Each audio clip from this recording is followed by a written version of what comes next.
एक बूढ़ी माई 5 दिन तक बिना सोए बिना खाए लाठी लेकर दरवाजे पर पहरा देती रही, लेकिन वो किसी इंसान के लिए नहीं बल्कि भगवान को भेड़िए से बचा रही थी। और फिर जो हुआ उसने पूरे गांव को हिला दिया। तो चलिए दोस्तों, कहानी की शुरुआत करते हैं। एक गांव में एक बूढ़ी माई रहती थी जिसका इस दुनिया में कोई नहीं था। एक दिन उस गांव में एक साधु आया। बूढ़ी माई ने साधु का बहुत ही प्रेम पूर्वक आदर सत्कार किया। जब साधु जाने लगा तो बूढ़ी माई ने कहा, महात्मा जी, आप तो ईश्वर के परम भक्त हैं। कृपा करके मुझे ऐसा आशीर्वाद दीजिए जिससे मेरा अकेलापन दूर हो जाए। अकेले रह रह करके ऊब चुकी हूँ।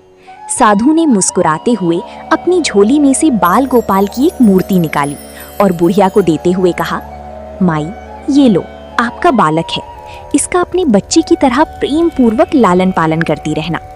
बुढ़िया माई बड़ी लाड़ प्यार से ठाकुर जी का लालन पालन करने लगी। एक दिन गांव के कुछ शरारती बच्चों ने देखा कि माई मूर्ति को अपने बच्चे की तरह लाड़ कर रही है।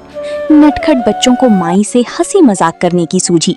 उन्होंने माई से कहा, अरे मैया सुन, आज गांव में जंगल से एक भेड़िया घुस आया है जो छोटे बच्चों को उठाकर ले जाता है और मार कर खा जाता है।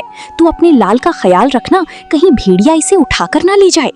बुढ़िया माई ने अपने बाल गोपाल को उसी समय कुटिया में विराजमान किया और स्वयं लाठी छड़ी लेकर दरवाजे पर पहरा लगाने के लिए बैठ गईं।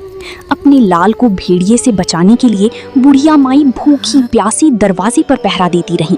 पहरा देती देती एक दिन बीता, फिर दूसरा, तीसरा, चौथा और 5वां दिन बीत गया।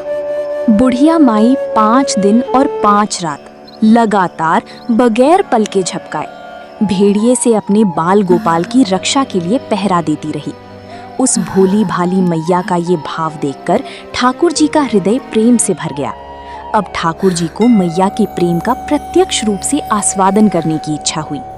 भगवान बहुत ही सुंदर रूप धारण कर वस्त्राभूषणों से सुसज्जित होकर माई के पास आए। ठाकुर जी के पांव की आहट पाकर माई डर गई कि कहीं दुष्ट भेड़िया तो नहीं आ गया मेरे लाल को उठाने। माई ने लाठी उठाई और भेड़िए को भगाने के लिए उठ खड़ी हुई। तब श्याम सुंदर ने कहा, मैया, मैं हूँ, मैं तेरा वही बालक हूँ जिसकी तुम रक्षा करती हो। माई ने कहा, क्या? चल हट, तेरे जैसे बहुत देखे हैं, तेरी जैसी सैकड़ों अपने लाल पर न्योछावर कर दो। अब ऐसे मत कहियो, चल भाग जा यहाँ से। ठाकुर जी मैया के इस भाव और एक निष्ठता को देखकर बहुत ज्यादा प्रसन्न हो गए। ठाकुर जी मैया से बोले, अरे मेरी भोली मैया, मैं त्रिलोकीनाथ भगवान हूँ, मुझसे जो चाहे वर मांग ले, मैं तेरी भक्ति से प्रसन्न हूँ। बुढ़िया माई ने कहा, अच्छा, आप भगवान हो, मैं आपको 100 प्रणाम करती हूँ। कृपा कर मुझे ये वरदान दीजिए कि मेरे प्राण प्यारे लाल को भेड़िया ना ले जाए। ऊब गई हूँ। अब ठाकुर जी और ज्यादा प्रसन्न होते हुए बोले, तो चल मैया, मैं तेरे लाल को और तुझे अपने निज धाम लिए चलता हूँ, वहाँ भेड़िए का कोई भय नहीं है।